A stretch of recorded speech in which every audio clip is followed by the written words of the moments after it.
This right here is the VeyMax Cejour, their entry-level electric skateboard that they sent to me for review. And I can tell you right off the bat that they actually really knocked it out of the park with this one, and you'll find that I have very little bad to say about this board. And trust me, if I have something negative to say about something I'm reviewing, I will not hesitate to call it out.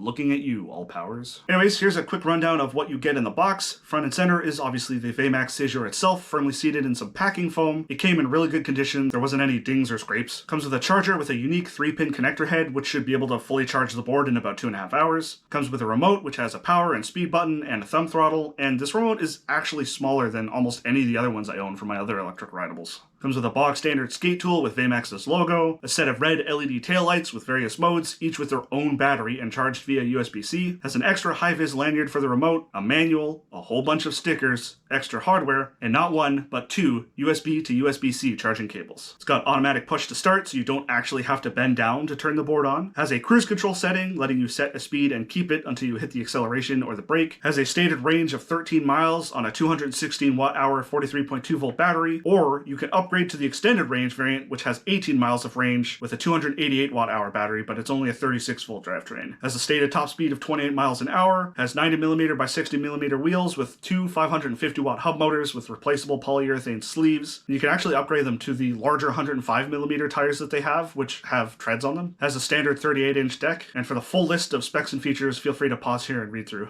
Alright, now to take this thing out for a range test and get first impressions. Now, one thing to keep in mind is that I am a very heavy rider. I am 240 pounds, a good 45% heavier than the rider weight that all these companies test with, so do keep that in mind. So, this is the lowest speed setting. It's topping out at a grand total of 5 miles per hour, which actually seems like a really good starter speed for someone who's never used an electric skateboard before. Alright, so this is the base mode. Let's kick it up into the second gear. Oh yeah, there we go. That's a lot more pep in its step. Alright, so that's speed level 2. Let's try level 3. Same amount of torque, probably just a higher top speed. Oh yeah, we're cruising 20, 21, 23. Alright, now let's see what gear 4 is like, and we're gonna go for an absolute top speed run. I'll put the final top speed up on the screen right now. 17, 20, 21, 22, 23, 25, 26, 27, 28, 29, 30. Yeah, we're cruising. One thing I want to test is a full brake test from a cruising speed. Alright, so I'm going about 21, 22 miles an hour. I'm going to hit the brakes right now.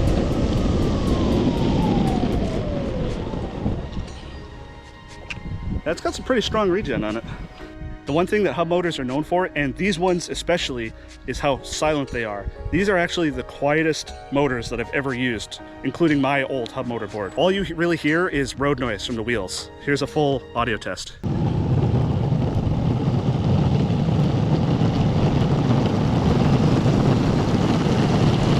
And another interesting thing is normally with hub motor boards, it's a lot rougher a ride because you just got a thin layer of urethane wrapped around the motors for the rear. But this has actually been a pretty buttery smooth ride so far. The wheels are perfectly balanced, so I'm not feeling like any vibration from unbalanced wheels or anything. I'm not really feeling the pavement.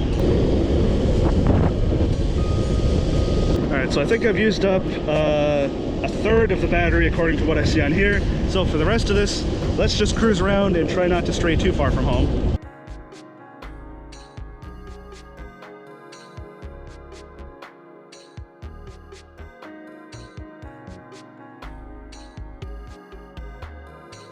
So as for expected range, since I am a heavier rider, generally I look at the range that they advertise in miles, which in this particular board's case is 13 miles, and that's what I expect to get in kilometers. So we're gonna see if we can match or exceed 13 kilometers on this board. We're already down to the last pip on the 4 pip bar that they have on the board showing range. And I still wanted to do a hill climb test, which I'm heading to that area right now. It's the steepest hill I know of on this bike trail. So we're going to be attempting this at one of the lowest states of charge on the battery. So do keep that in mind, that we are basically almost drained this battery when I do this hill climb test. So it's not going to be as good as it would closer towards a full charge. Let's see if we can make it to the top on basically a dead battery. And then I got to head back up towards home to minimize the amount of hiking I got to do with the dead board. All right. Hey, you know what? It actually got up that all right. Not bad. On an almost dead battery, that was pretty decent. It's constantly buzzing at me, so this board's gonna quit on me at any time. So we're basically on almost a dead battery, and we've lost a little bit of pep, but it's still got quite a lot of torque. So the voltage sag doesn't seem to be too bad on this.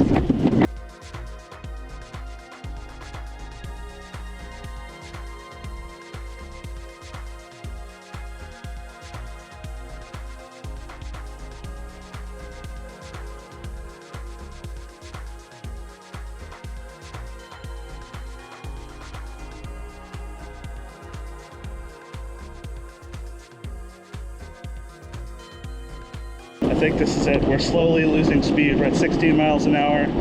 It's a good way to tell that you're getting close to the dead battery because it just slowly drops your speed down as it loses any and all ability to accelerate you forward.